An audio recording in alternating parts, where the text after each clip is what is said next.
2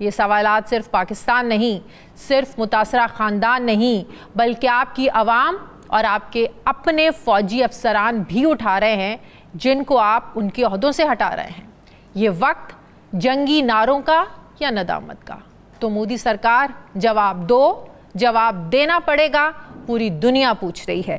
اسی پر میں بات کروں گی ناظرین۔ مجھے جوائن کر رہے ہیں وزیر اعظم کے مشیر برائے سیاسی امور رانا ثناء اللہ صاحب۔ السلام علیکم، بہت بہت شکریہ رانا صاحب، آپ نے وقت دیا۔ رانا صاحب، اس میں کوئی شک نہیں ہے، پاکستان تیار ہے، ہر سچویشن کے لیے تیار ہے۔ انڈین میڈیا بڑھ کے مار رہا ہے، انڈین سرکار بڑھ کے مار رہی ہے کہ 140 کروڑ عوام صرف ہمارے ساتھ نہیں ہے، بلکہ ہمارے ساتھ تو پوری دنیا کھڑی ہے۔ آپ کو کہاں نظر آتا ہے کہ پوری دنیا انڈیا کے ساتھ کھڑی ہے؟ نہیں، دیکھیں، دنیا تو اس وقت کم از کم پہلگام کا جو واقعہ ہے اور اس کو جس طرح سے انڈیا نے، مودی گورنمنٹ نے استعمال کرنے کی کوشش کی ہے اور جو بیانیہ بنانے کی کوشش کی ہے، اس میں تو وہ بری طرح سے ناکام ہوئے اور دنیا قطعاً ان کے ساتھ اس معاملے میں نہیں کھڑی۔ دنیا جو ہے وہ دہشت گردی کے خلاف کھڑی ہے۔ دنیا دہشت گردی کے ہر واقعات کی مذمت کرنے میں جو ہے وہ کھڑی ہے، اور اس واقعے کی ہم نے بھی، پاکستان نے بھی جو ہے پرزور الفاظ میں مذمت کی ہے۔ لیکن اس واقعے کو آگے جو ہے وہ جس طرح سے انڈیا جو ہے وہ استعمال کرنا چاہتا ہے یا اس سے جو بینیفٹس اٹھانا چاہتا ہے، اس راستے میں دنیا جو ہے وہ انڈیا کے راستے میں حائل ہے، بجائے اس کے کہ وہ ساتھ کھڑی ہو۔ انڈیا کا مقصد یہ ہے کہ وہ جو واٹر ایکارڈ ہے، جس کو وہ کئی سالوں سے کبھی ہیلوں بہانوں سے جو ہے وہ اس کو ادھر ادھر کرنے کی کوشش کر رہا ہے، اسے سسپینڈ اس نے ہیلڈ اینڈ اوبیس کیا ہے اور اسے ختم کرنا چاہتا ہے۔ دوسرا، انڈیا جو ہے وہ کشمیر میں ظلم کرنا چاہتا ہے، مزید ظلم کرنا چاہتا ہے، اور اسے اس واقعے کو ایک بہانے کے طور پہ استعمال کر رہا ہے، اور پچھلے 5-7 دنوں میں اس نے بے پناہ ظلم وہاں پہ کیا ہے بے قصور کشمیریوں کے اوپر، اور وہ چاہتا ہے کہ اسی بہانے جو ہے وہ تحریک آزادی جو ہے، حق خود ارادیت، اس کو جو ہے وہ اور زیادہ جو ہے وہ ختم کرنے کی جو ہے وہ اسے دبائے، ختم کرنے کی کوشش کر رہا ہے۔ اور تیسرا وہ یہ ہے کہ اسے پاکستان کی جو اکانومی ہے وہ بہتر ہوتی نظر نہیں اسے جو ہے وہ برداشت نہیں ہو رہی۔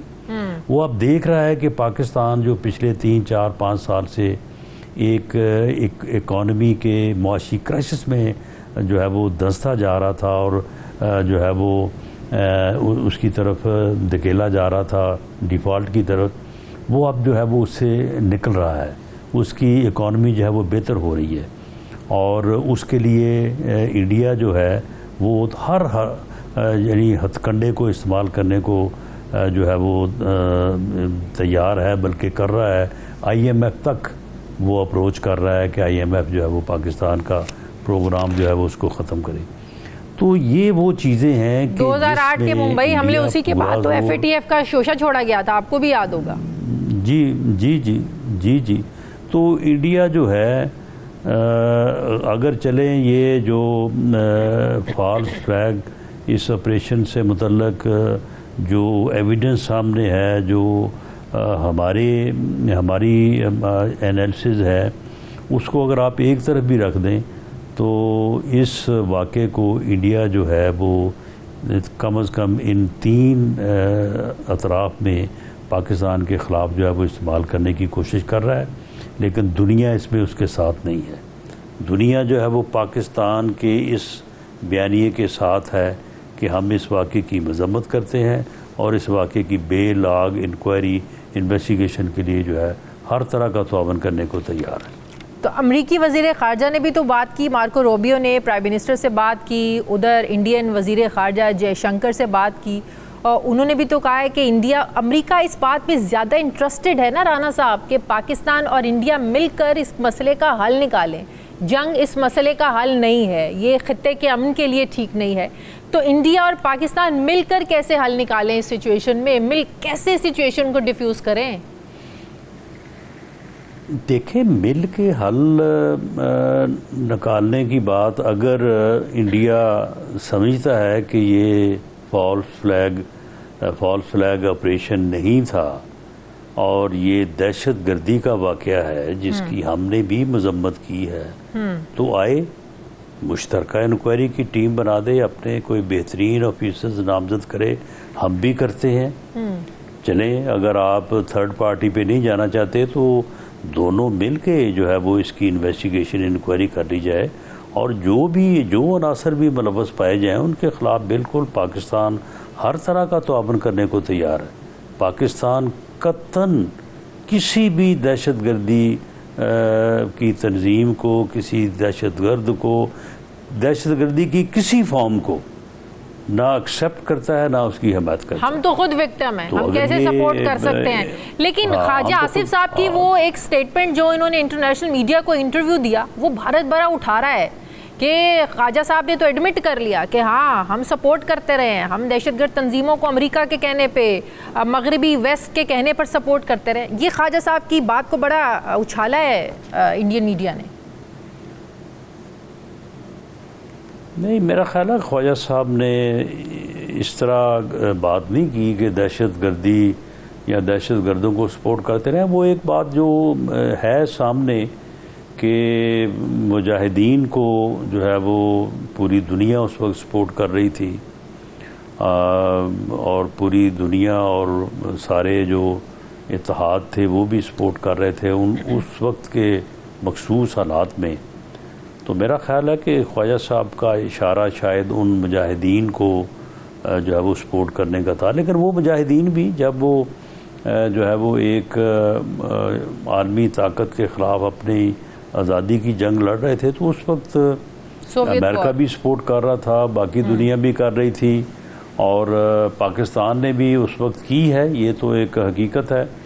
لیکن جیسے ہی وہ انہوں نے دہشت گردی کا روپ دھارا تو پاکستان تو اس دن سے ان کے خلاف ہے۔ پاکستان کسی فریڈم کی موومنٹ کو، فریڈم فائٹرز کو تو سپورٹ کر سکتا ہے، لیکن کسی دہشت گرد تنظیم کو قطعاً سپورٹ نہیں کر سکتا، اور نہ ہی ہم نے جو ہے وہ جب سے ان مجاہدین نے یا ان میں سے کچھ لوگوں نے دہشت گردی کے واقعات کی طرف اپنا رخ کیا تو پاکستان اس دن سے مخالف ہے ان کا۔ بالکل۔ رانا صاحب، کیا اب بھی جنگ کا خطرہ ہے؟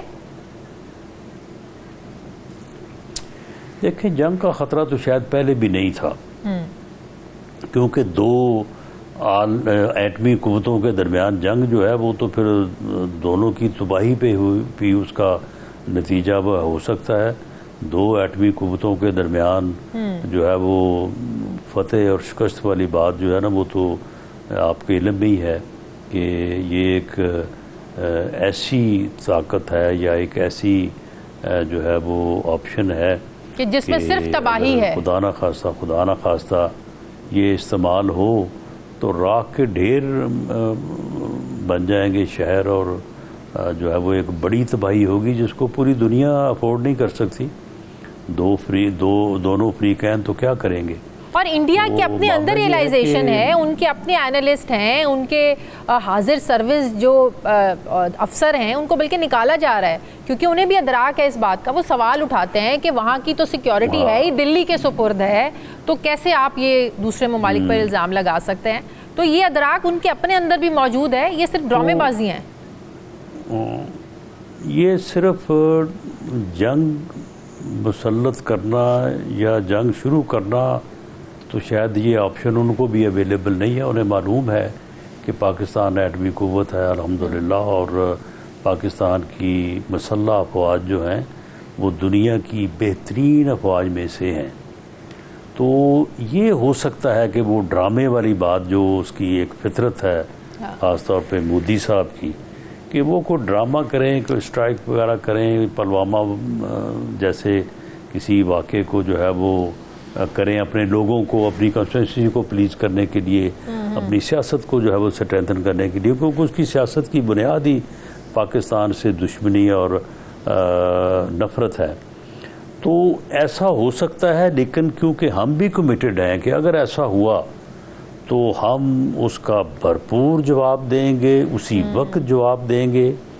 تو پھر جب یہ اس وقت تو ہم نے ایک پازیٹیو جیسچر بھی دیا تھا نا رانا صاحب، آپ کو یاد ہوگا، چائے پلا کر ابھینندن کو واپس بھیجا تھا، دنیا نے بھی اس کو اپریشیٹ کیا تھا. اگر اس بار اگر ایسا ہوتا ہے تو آپ بھی ایسا پازیٹیو جیسچر، یا اس دفعہ تو بالکل سخت ہیں ہم لوگ بار بار نہیں؟ اس مرتبہ آرمی چیف نے، وزیر اعظم نے دو ٹوک انداز میں پوری دنیا پہ یہ واضح کر دیا ہے کہ ہم قطعاً کوئی ایکشن جو ہے وہ انیشیٹ نہیں کریں گے، ہم قطعاً کوئی پہل نہیں کریں گے. لیکن اگر ہمارے خلاف کوئی اسٹرائک ہوا، کوئی ایکشن ہوا، تو ہم اس کا جو ہے اس سے بڑھ کے جو ہے جواب دیں گے، اور ضرور دیں گے، اور فوراً دیں گے.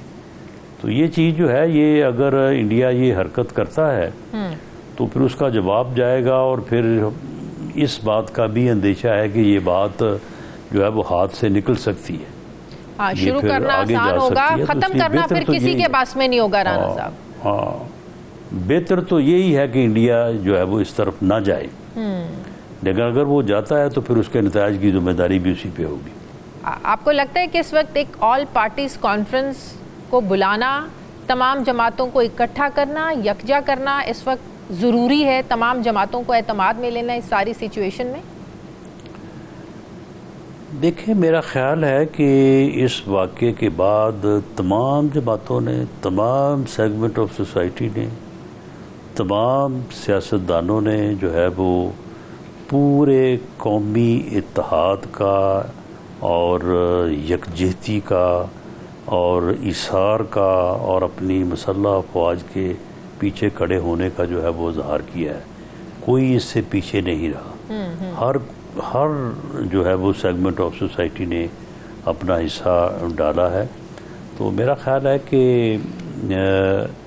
اس میں جو ہے وہ اگر کوئی صورتحال مزید آگے کوئی رخ اختیار کرتی ہے تو پھر ضرور جو ہے وہ آل پارٹیز کانفرنس جو ہے وہ ہونی چاہیے. اور پی ٹی آئی کو بلائیں گے آپ؟ اجلاس بھی ہونا چاہیے. جی بالکل، پی ٹی آئی جو ہے وہ پارلیمنٹ میں جو ہے وہ موجود ہے. پی ٹی آئی کو تو ہم نے پہلے بھی جب بریفنگ تھی دہشت گردی پہ تو ہم نے بلایا تھا، وہ پھر ہاں کر کے بعد میں نہیں آئے.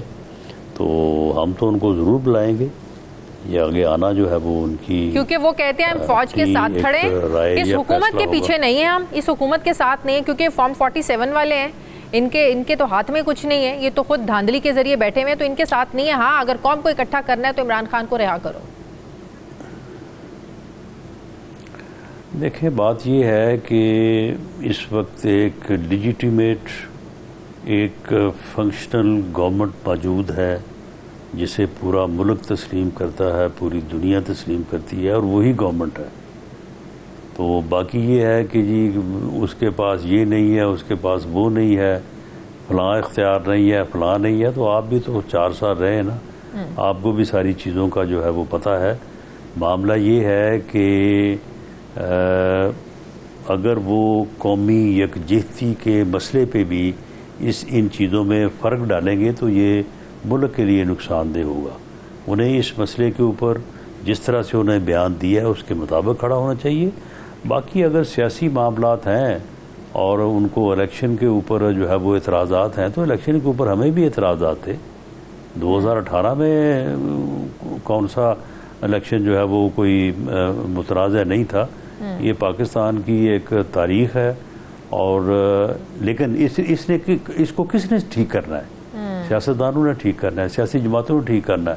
اور کس طریقے سے ٹھیک کرنا ہے؟ ٹیبل پہ بیٹھ کے. اور کون ہے جو بیٹھنے کو تیار نہیں ہے؟ وہ بھی ساری قوم، پوری قوم. لیکن رانا صاحب، یہ جسٹیفیکیشن ہمارے پولیٹیکل ایشوز ہیں، ہم ان کے اوپر بیٹھنے کو تیار ہیں، ان کو حل کرنے کو تیار ہیں. لیکن یہ جو قومی اہمیت کے معاملات ہیں، ہماری آزادی کا مسئلہ ہے، ہماری انٹیگریٹی اور ملک کی سالمیت کا مسئلہ ہے، تو اس کے اوپر اس قسم کی سیاست کو جو ہے وہ بیچ میں نہیں لانا. ہاں، لیکن یہ جسٹیفیکیشن کے 2018 کے بھی متنازع الیکشن تھے، تو لہٰذا اگر اب بھی ہوئے تو ہمیں ایکسیپٹ کرنا چاہیے. ہم 2029 میں بھی یہی کہہ رہے ہوں گے کہ ہاں 2024 میں بھی متنازع تھے تو اب بھی ہوگے. تو کیا، تو وہ وقت کب آئے گا جب یہ سب ٹھیک ہوگا؟ نہیں تو وہ وقت کون لائے گا؟ جب 2018 میں الیکشن ہوئے اس وقت ہمارا یہ موقف تھا، جو اب ان کا یہ موقف ہے کہ بھئی آپ نے ہماری 45 سیٹیں جو ہیں وہ آپ نے RTS بٹھا کے چھین لی ہیں اور اپنی گورنمنٹ بنا لی ہے، ہمیں اپوزیشن میں دھکیل دیا ہے، تو جو ہے وہ اس کے اوپر جو ہے وہ انویسٹیگیشن ہونی چاہیے، الیکشن لاز کو ٹھیک کیا جانا چاہیے اور ان چیزوں کا تدارک ہونا چاہیے۔ تو اس وقت خان صاحب بھی یہ فرماتے تھے کہ دیکھیں جوڈیشل کمیشن بنا تھا 2013 کے الیکشن کے بعد، تو اس سے کچھ حاصل نہیں ہوا۔ پارلیمانی کمیشن بناتے ہیں، وہ پارلیمانی کمیشن جو ہے وہ اس چیز کا بھی ازالہ کرے جو آپ RTS کے حوالے سے کر رہے ہیں، اور دوسرا یہ ہے کہ الیکشن لاز کو بہتر کیا جائے تاکہ اس ملک میں الیکشن بہتر ہو سکے۔ وہ جو پارلیمانی کمیشن بنا اس کے پرویز خٹک صاحب اس کے سربراہ تھے، میں بھی اس کا ممبر تھا PMLN کی طرف سے۔ اس کی ایک میٹنگ ہوئی، اس کے بعد 4 سال پرویز خٹک صاحب کو ہم کہتے رہ گئے کہ جی اجلاس بلائیں، اس نے کہا خان سے اجازت نہیں ہے، خان اجازت دے گا تو دوسرا اجلاس بلاؤں گا، اس کا دوبارہ اجلاس ہی نہیں ہوا۔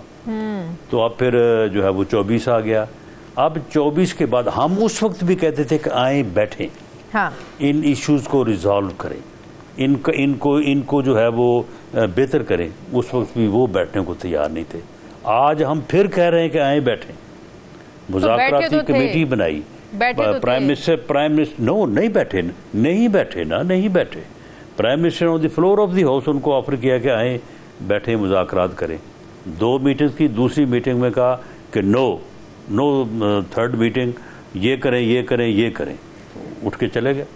وہ جوڈیشل کمیشن بنانے کا کہہ رہے تھے نا، اسی طرح سے نہیں، وہ جوڈیشل کمیشن الیکشن سے متعلق تو خیر وہ ابھی بات ہی نہیں شروع ہوئی تھی۔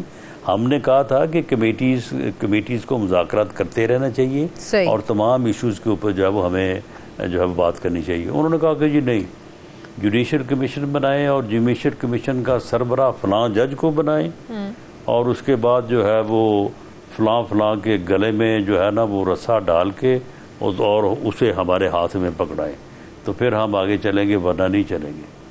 تو اس قسم کی تو انہوں نے 2 میٹنگز کی، تیسری میٹنگ کے لیے انہوں نے کہا کہ ہمیں اجازت ہی نہیں ہے میٹنگ کرنے کی۔ صحیح، رانا صاحب میرے ساتھ رہیں، مجھے بریک لینی ہے، ناظرین واپس آتے ہیں ایک چھوٹے سے وقفے کے بعد۔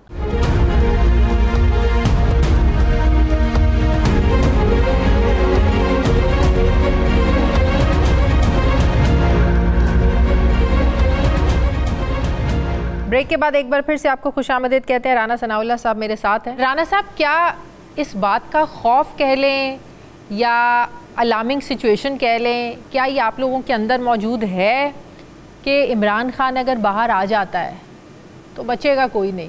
یہ خواجہ سعد رفیق صاحب نے بھی 2-3 دن پہلے ٹویٹ کی، بادشاہت کی اس پر، تو یہ خوف کیوں ہے کہ خان باہر آئے گا اور ہم اندر جائیں گے؟ حالانکہ وہ بشرا بی بی باقاعدہ یہ پیغام دے چکی ہیں کہ عمران خان بدلے کی سیاست پر یقین نہیں رکھتا، ریونج کی سیاست نہیں کرنا چاہتا عمران خان یہ، لیکن اس کے باوجود ہم دیکھتے ہیں کہ کہیں نہ کہیں یہ خوف لگتا ہے نون لیگ میں۔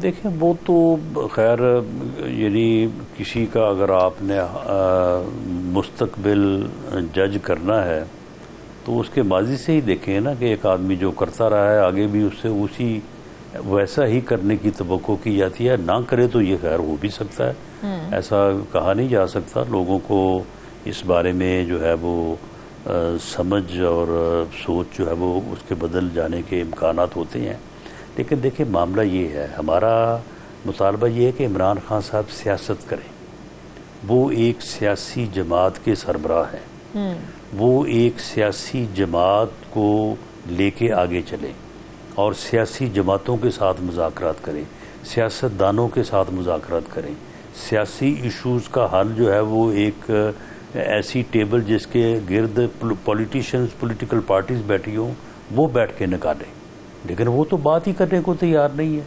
سیاست ہی کرنے کو تیار نہیں ہے۔ وہ کہتے ہیں جی میں نے بات کرنی ہے تو اسٹیبلشمنٹ سے کرنی ہے، اور کہتے ہیں کہ جی گورنمنٹ سے یا کولیشن گورنمنٹ جو پارٹیز ہیں ان سے ہم نے بات اس لیے نہیں کرنی، ان کے پاس کوئی اختیار نہیں ہے، گالیاں سارا دن ہمیں دیتے ہیں کہ کہ جی آپ نے یہ کر دیا، ملاقات نہیں ہونے دی، آپ نے مقدمہ بنا دیا، آپ نے سزا کروا دی. تو معاملہ یہ ہے کہ انہیں اپنے اس سارے عمل میں کوئی یکسانیت لانی چاہیے. پولیٹیکل ایشوز کے اوپر پولیٹیکل پارٹی سے بیٹھنا چاہیے، اور اگر اسٹیبلشمنٹ کے ساتھ انہوں نے 9 مئی کیا ہے اور اس کے اوپر اب ان کے کوئی احساسات، کوئی خیالات بدلے ہیں، تو اس کے اوپر جو ہے وہ ان سے بات کر لیں. لیکن مسئلہ یہ اسٹیبلشمنٹ شاید کہیں سے ادھر سے گرین سگنل نہیں ہے، بات شاید تو ادھر بھی شروع ہوئی لیکن کوئی نتیجہ ادھر نکل نہیں رہا. دیکھیں میں آپ کو یاد دلاؤں کہ D G I S P R نے غالباً 8 مئی پچھلے سال جو ہے وہ جب سال مکمل ہوا تھا 9 مئی کو، تو انہوں نے ایک پریس کانفرنس کی تھی. سیاستدان تو چلو پریس کانفرنس میں تھوڑی بہت بات جو ہے وہ خود سے بھی کر دیتے ہیں یا کوئی آگے پیچھے کر دیتے ہیں، لیکن ہاؤ اٹ از پاسبل کہ D G I S P R جو ہے وہ جو پریس کانفرنس کرے، تو وہ تو ایک باقاعدہ یعنی ایک ڈسپلنڈ اور وہ ایک یعنی سوچی سمجھی ہر لفظ جو ہے. تو انہوں نے ایک بات کی تھی، ہم نے تو نوٹ کی ہے، تو پی ٹی آئی والوں نے کیوں نہ نوٹ کی ہو. انہوں نے کہا کہ 9 مئی کے اوپر جو ہے وہ اگر بات کرنی ہے تو پہلے جو ہے وہ اس کے اوپر معافی مانگی جائے، کیونکہ انہیں بھی اس بات کا بڑا گلہ ہے کہ بھئی ایک آپ نے ہمارے انسٹالیشنز کے اوپر حملہ کیا، ہمارے شہداء کی یادگاروں پہ جوتے برسائے، ہمارے گھروں کو آگ لگائی، اور بعد میں کہا یہ تو فالس فلیگ آپریشن ہے، یہ تو آپ نے خود ہی کیا ہے. تو معاملہ یہ ہے کہ اگر اس طرف بات کرنی ہے تو کریں، اور ان کو تو کوئی اعتراض نہیں ہے. D G I S P R on record ہے ایک سے زیادہ مرتبہ کہ اگر سیاسی ایشوز پہ بات کرنی ہے تو وہ ہمارا مینڈیٹ نہیں ہے، پولیٹیکل پارٹیز آپس میں کریں، ہمیں خوشی ہوگی، ہمیں کوئی اعتراض نہیں ہے. صحیح. تو یہ ڈیل کی آفر کہاں سے گئی تھی عمران خان کو؟ وہ تو ببانگ دوحہ اعلان یہ بات کرتے ہیں کہ کئی بار، ایک بار نہیں کئی بار عمران خان کو ڈیل کی گئی، آپ بنی گالا چلے جائیں 2 سال کے لیے خاموش ہو جائیں، آپ زمان پارک چلے جائیں، آپ خاموش ہو جائیں 2 سال کے لیے، اس کو چلنے دے بعد میں دیکھیں گے، آپ نے کوئی شور شرابہ نہیں کرنا، سڑکوں کی سیاست نہیں کرنی. یہ کس نے کی ہے ڈیل؟ دیکھیں ہمارے ساتھ تو خیر وہ خود بھی اس بات کی تصدیق کرتے ہیں کہ انہوں نے کبھی بات کی نہیں ہے. اور رہی بات دوسری طرف سے اسٹیبلشمنٹ کی طرف سے، تو وہاں سے نہ کبھی ان کی بات ہوئی ہے، نہ ان کا کوئی رابطہ ہوا ہے. یہ علی امین گنڈا پور صاحب لیول تک جو ہے نا، یہ اس قسم کی باتیں ہوتی رہی ہیں، اور ان میں کوئی یعنی بنیاد نہیں تھی. یعنی اس لیول سے جس لیول پہ معاملات نے سیٹل یا طے ہونا ہوتا ہے، اس لیول سے قطعاً کسی قسم کی کوئی ایسی آفر نہیں کی گئی، نہ کوئی ایسی ڈیل کی جو ہے وہ بات ہوئی ہے. اب علی امین گنڈا پور صاحب کا آپ کو پتہ ہی ہے کہ ان کی کہاں اور کس لیول پہ اور کن سے ملاقات ہوتی رہی ہے. بس یہ اس لیول تک کی باتیں ہیں. تو یہ جو اعظم سواتی صاحب نے بھی کہا کہ ملاقات ہونی ہے، میرے کام سپرد کیا عمران خان نے، کوئی بیک ڈور چینل رابطے ان کے کہیں نہیں اسٹیبلشمنٹ سے. اس کا مطلب آپ کہہ رہے ہیں کہ بات چیت نہ ہوئی، نہ ہو رہی ہے؟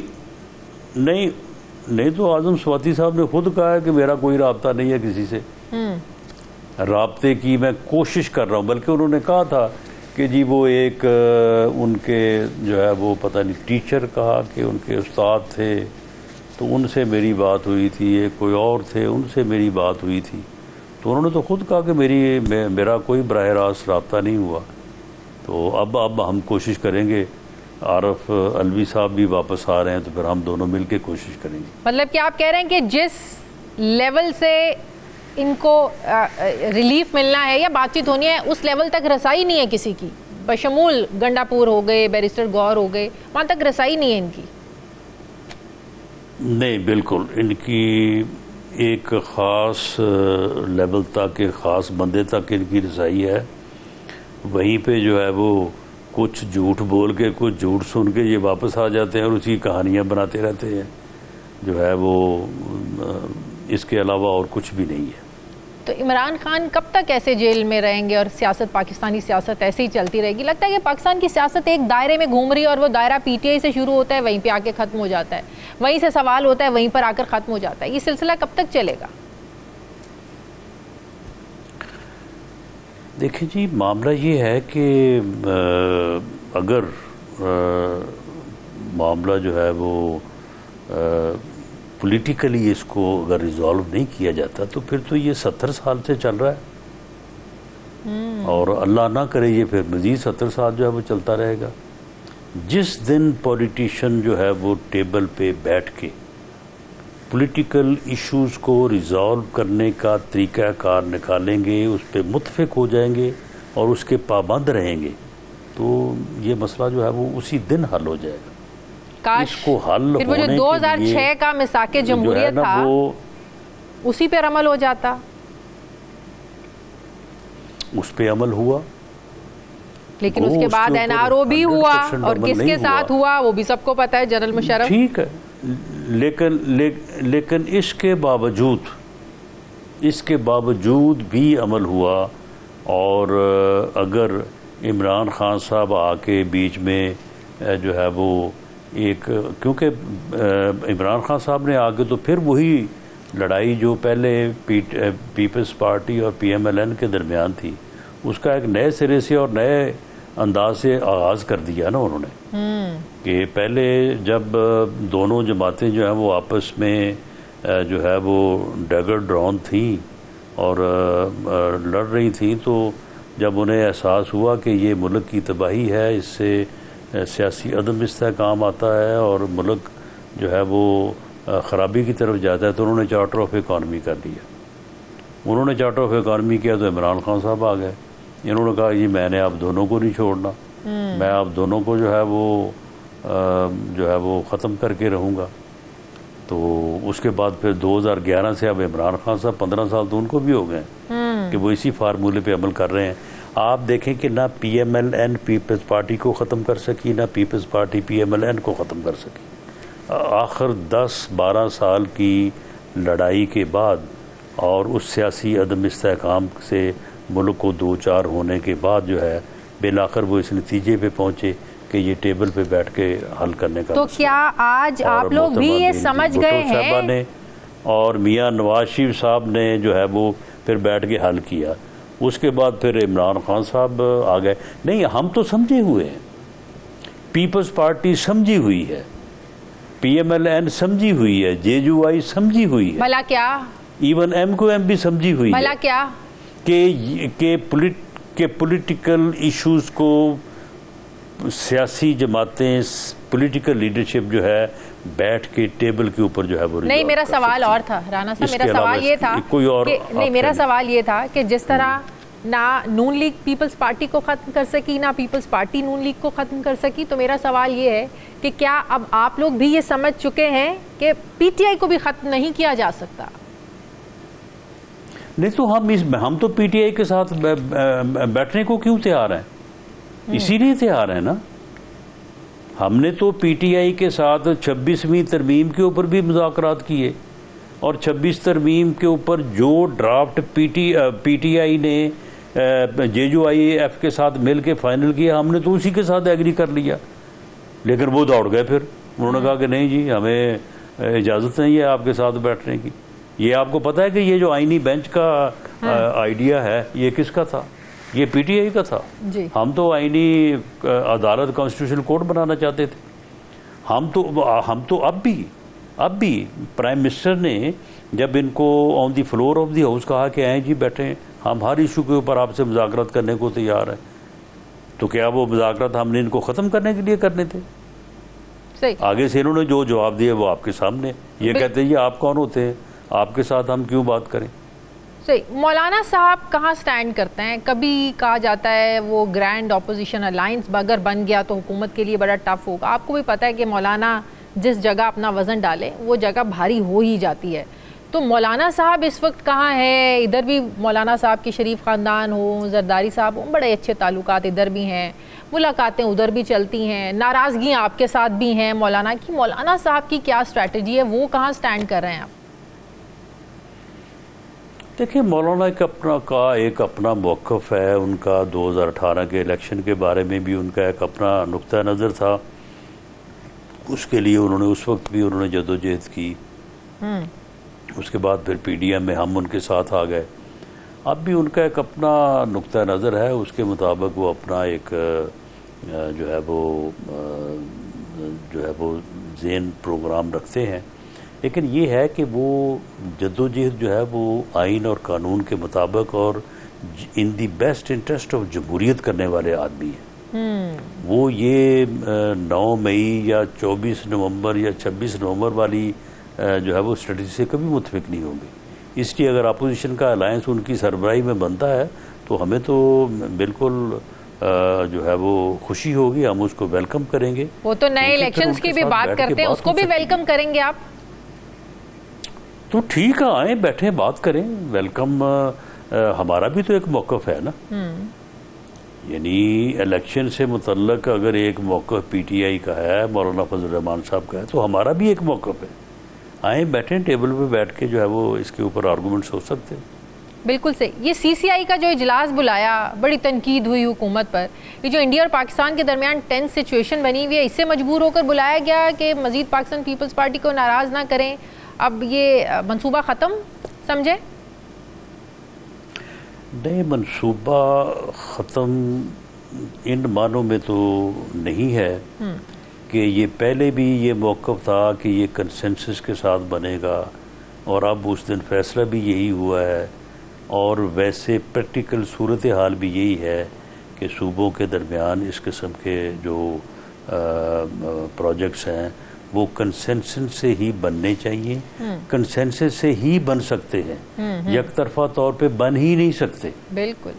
تو لیکن یہ ہے کہ اس معاملے کو غلط پولیٹیسائز کیا گیا، اور اس کو جس طرح کی صورتحال سے دو چار کر دیا گیا تھا، تو پھر اس کو ڈیفیوز کرنے کے لیے جو ہے وہ سی سی آئی کی میٹنگ اور وہاں سے جو اعلانیہ جاری ہوا اس کی ضرورت تھی، تو وہ اس کے اوپر جو ہے وہ پھر کام ہوا۔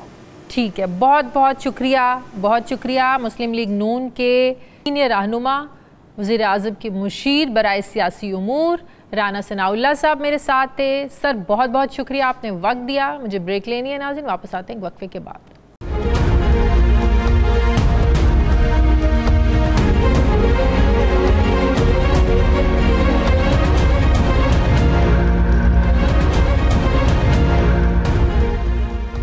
بریک کے بعد ایک بار پھر سے آپ کو خوش آمدید کہتے ہیں۔ ناظرین، پورے خطے میں بارود کی بدبو تھی، چنگاڑتے جنگی طیارے گڑ گڑاتے ٹینک، اور دور دور تک سڑکوں پر بکھری لاشیں اور ملبے کا ڈھیر بنی عمارتیں۔ نہ کچھ کھانے کے لیے تھا، نہ بجلی، نہ پینے کا پانی۔ لگ بھگ 15 لاکھ زخمی بھی لاشوں کے طرح سڑکوں پر پڑے اپنی موت کا انتظار کر رہے تھے، بلکہ زیادہ زخمیوں کی تکلیف کو مرہم پٹی سے دور کرنے کی بجائے گولی مار دی جاتی۔ جی ہاں، یہ 86 سال پہلے دوسری جنگ عظیم کا چھوٹا سا منظرنامہ ہے، جب نہ ہی آج جیسے ہتھیاروں کی جدید ٹیکنالوجی تھی، نہ ہی ایسے تباہ کن ایٹم بم تھے، لیکن آج مودی سرکار پر جنگی جنون سوار ہے۔ لیکن مودی صاحب، کیا آپ یہ جانتے بھی ہیں کہ جنگ ہوتی کیا ہے؟ پولینڈ میں خوراک کی اتنی قلت ہو گئی تھی کہ انسان اپنے والد، اپنے بچے اور اپنی بیوی کا گوشت ابال کر کھانے پر مجبور ہو گیا تھا۔ یہ ہوتی ہے جنگ اور اس کی تباہ کاریاں اور اس کی مجبوریاں کہ انسان کچھ بھی کرنے پر مجبور ہو جاتا ہے۔ جنگ کا جنون اگر مودی سرکار پر سوار ہے تو کوئی ان سے کہے کہ آپ افغانیوں سے تو پوچھیں، افغانستان سے پوچھو، ویتنام سے پوچھو، افریقہ سے پوچھو۔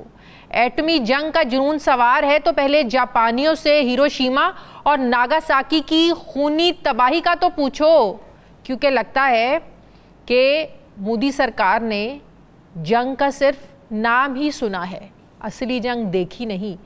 ہاں، ہماری بھارت کے ساتھ جنگیں ہوئیں، محدود تھیں، جو زیادہ تر بارڈروں پر فوجوں کے درمیان رہیں، لیکن آج ہتھیار وہ نہیں رہے، بلکہ وار ہیڈ لے جانے والے ڈرون دونوں ممالک کے پاس موجود ہیں۔ دونوں ممالک ایٹمی طاقت رکھتے ہیں۔ ایسے میں بھارت کے جنگی جنون اور پاکستان پر بے بنیاد الزامات پر نہ صرف بھارت کی اپوزیشن جماعت کانگریس مودی سرکار سے جواب مانگ رہی ہے، بلکہ عالمی میڈیا بھی مسلسل اس پر آوازیں اٹھا رہا ہے۔ برطانوی نشریاتی ادارے BBC نے پہلگام حملے میں بھارت کی سیکیورٹی کی ناکامی پر سوال اٹھائے اور کہا یہ واقعہ سیکیورٹی اور انٹیلیجنس کی ناکامی ہے۔ اسی طرح امریکی اخبار نیو یارک ٹائمز اور بلومبرگ نے بھی رپورٹ کیا کہ بھارت ابھی تک پاکستان کے خلاف پہلگام واقعے کے ثبوت دینے میں ناکام ہے۔ مودی سرکار نے پاکستان کے خلاف زہر اگلنے کے لیے مختلف ممالک سے رابطہ کیا، بہت پروپیگنڈا کیا، پہلگام حملے پر بریفنگ دی، مگر بھارت 100 غیر ملکی مشنز کے سفارتکاروں کو کوئی ایسا ثبوت نہیں دے سکا جو یہ ثابت کرتا ہو کہ اس حملے میں پاکستان ملوث ہے۔ پاکستان بھارت کو پہلگام حملے کی نیوٹرل غیر جانبدارانہ تحقیقات کی پیشکش کر چکا ہے۔ وزیر دفاع خواجہ آصف نے تو یہاں تک کہہ دیا ہے کہ یا تو 2-3 ملک مل کر تحقیقات کر لیں یا پھر اقوام متحدہ کا کمیشن بنا دیں، مگر لگتا ایسے ہے کہ بھارت کو شفاف انکوائری نہیں، اس کی ضرورت نہیں ہے، بلکہ صرف ایک ویلن کی ضرورت ہے۔ سوال یہ ہے کہ بھارت اس حملے کی تحقیقات سے بھاگ کیوں رہا ہے؟ کیا پہلگام واقعہ بھی ماضی کی طرح پلوامہ جیسا ہے جس کا الزام نریندر مودی نے پاکستان پر لگا کر ووٹ تو سمیٹے لیکن ثبوت آج تک نہیں دے سکا؟ پھر بعد میں بھارتی دفاعی تجزیہ کاروں نے خود پلوامہ واقعے کو مودی سرکار کا فالس فلیگ آپریشن قرار دیا۔ دوسری طرف امریکی نائب صدر JD وینس جو پہلگام حملے کے وقت بھارت میں موجود تھے، انہوں نے کہا کہ بھارت پہلگام واقعے پر اس انداز سے رد عمل دے کہ علاقائی تنازع پیدا نہ ہو۔ یعنی امریکی نائب صدر کے بیان سے تو یوں لگتا ہے جیسے وہ کہہ رہے ہیں کہ بھارت پاکستان پر حملہ ضرور کرے مگر ٹارگیٹڈ ہو۔ تو سوال یہ ہے کہ جب بھارت کے پاس پاکستان کے خلاف کوئی ثبوت ہی نہیں تو ایسے میں بھارت کی طرف سے کوئی ایڈونچر کرنا کیا یہ بیوقوفی نہیں ہوگی؟ اسی پر میں بات کروں گی شاہد ملک صاحب جو بھارت میں 2 بار ہائی کمشنر کی خدمات جو ہیں وہ سر انجام دے چکے ہیں، ایک لمبے عرصے تک انہوں نے اپنی سروسز دی ہیں، مجھے جوائن کر رہے ہیں پروگرام میں۔ السلام علیکم، بہت بہت شکریہ شاہد ملک صاحب آپ کا۔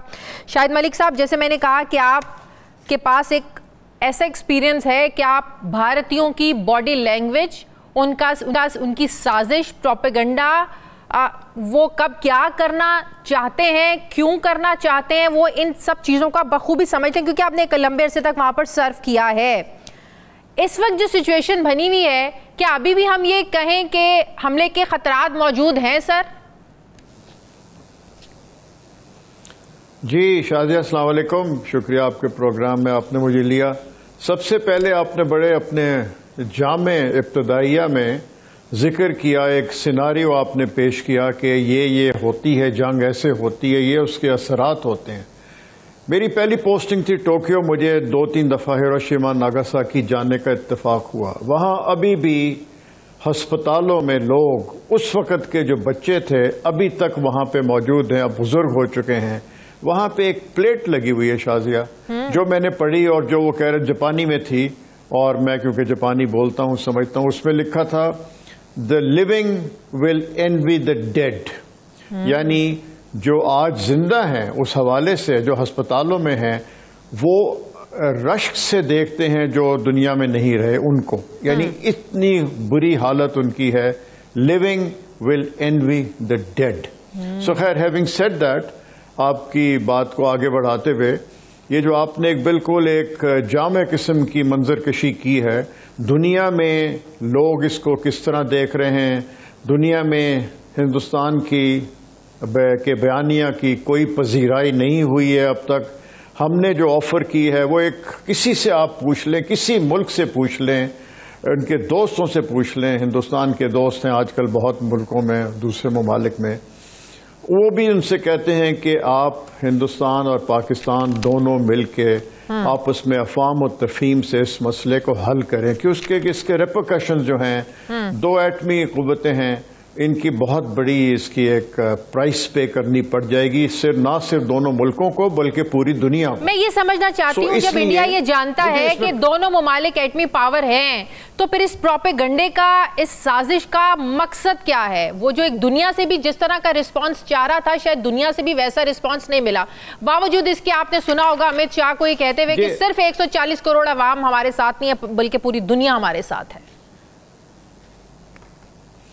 دیکھیے کیا ہندوستان کو بھی پتا ہے، ہمیں بھی پتا ہے کہ اس کے اثرات کیا ہو سکتے ہیں اس قسم کی جنگ کے، لیکن ان کا ایک پیٹرن ہے شازیہ. آپ دیکھیے مودی سرکار کا خاص طور پہ یہ شروع کر لیجئے آپ 2016 سے اری کے وقت، آج سے 9 سال پہلے اری میں جو انسیڈنٹ ہوا تھا اس کے فوراً بعد انہوں نے ایک سٹیٹمنٹ دی تھی مودی نے، blood and water can not flow together. یعنی اس وقت آج سے 9 سال پہلے ان کے ذہن میں تھا کہ پانی کے مسئلے پہ پاکستان کو کسی نہ کسی وقت ہم ایک دبانے کی کوشش کریں گے. Blood and water can not flow together 9 سال پرانی بات ہے.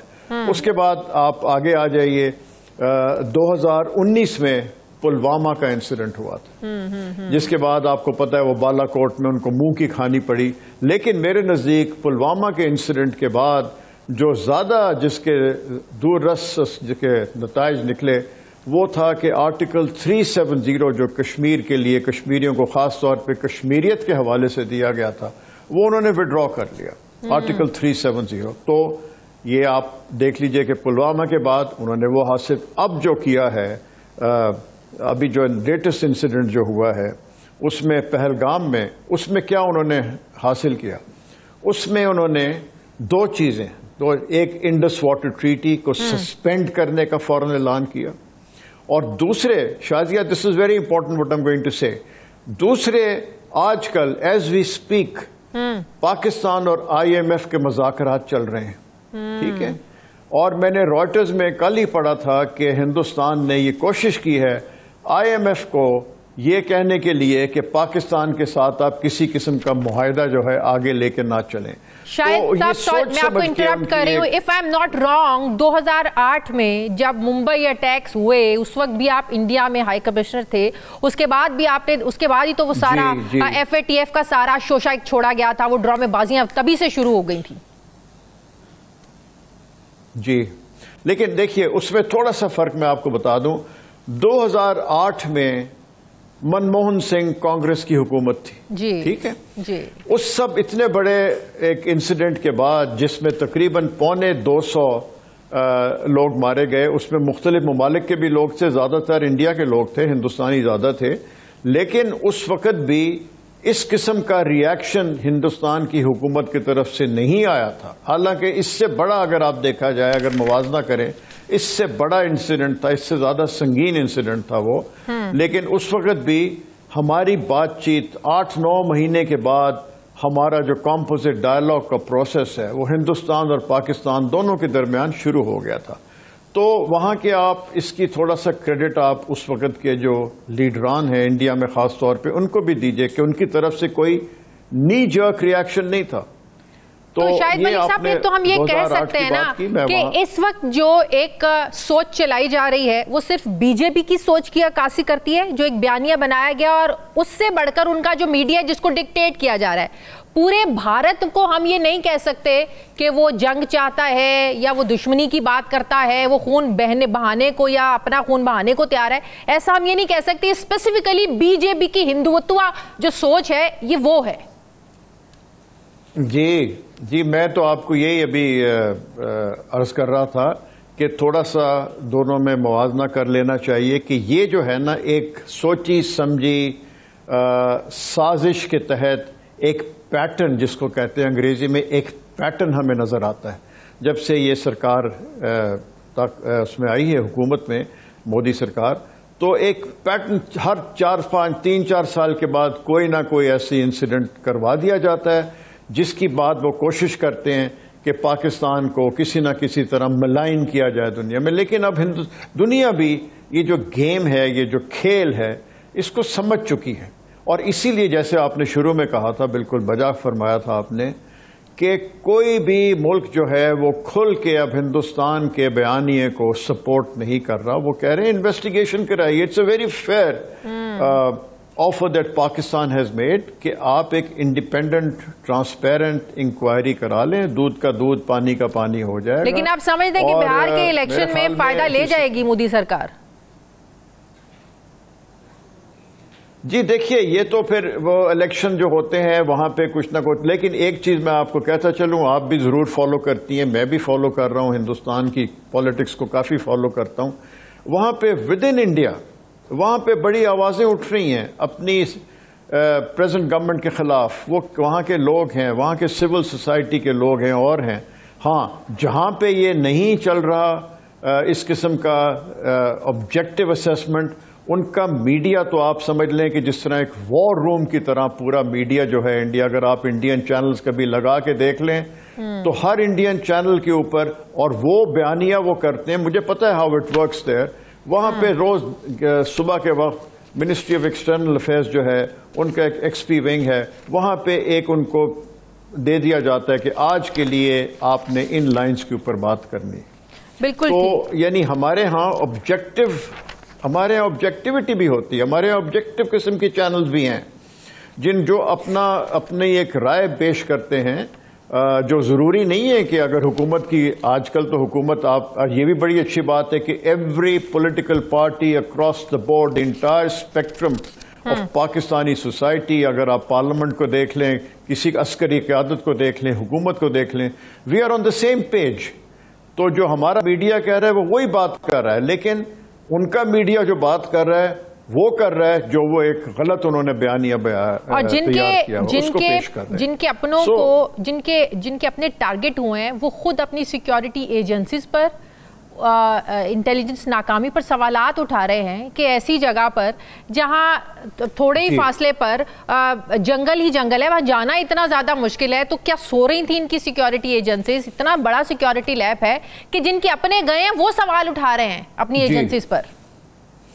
جی دیکھیں نا، اس میں شازیہ سب سے بڑی بات یہ ہے کہ جو ہندوستان نے پوری دنیا کو ایک پیش کیا تھا نارمل سی کی متھ، کہ کشمیر میں نارمل سی آ گئی ہے پچھلے 4-5 سالوں میں، وہ جو متھ ہے وہ بھی ختم ہو گئی وہاں پہ، کہ مقبوضہ کشمیر میں ایک ایسی بڑی چیز ہو جاتی ہے جس کو آپ سیکیورٹی لیبس بالکل کہہ سکتی ہیں، یعنی لائن آف کنٹرول سے 150 کلومیٹر اندر وہاں پہ یہ واقعہ ہوتا ہے۔ تو اس میں how can an external element can be blamed for that? Security lapse ہے، اس کے اوپر باتیں ہو رہی ہیں اخباروں میں، اگر آپ دیکھ لیں ہندوستان کی اخباروں میں، ان کی میڈیا میں اس قسم کی باتیں ہو رہی ہیں وہاں پہ۔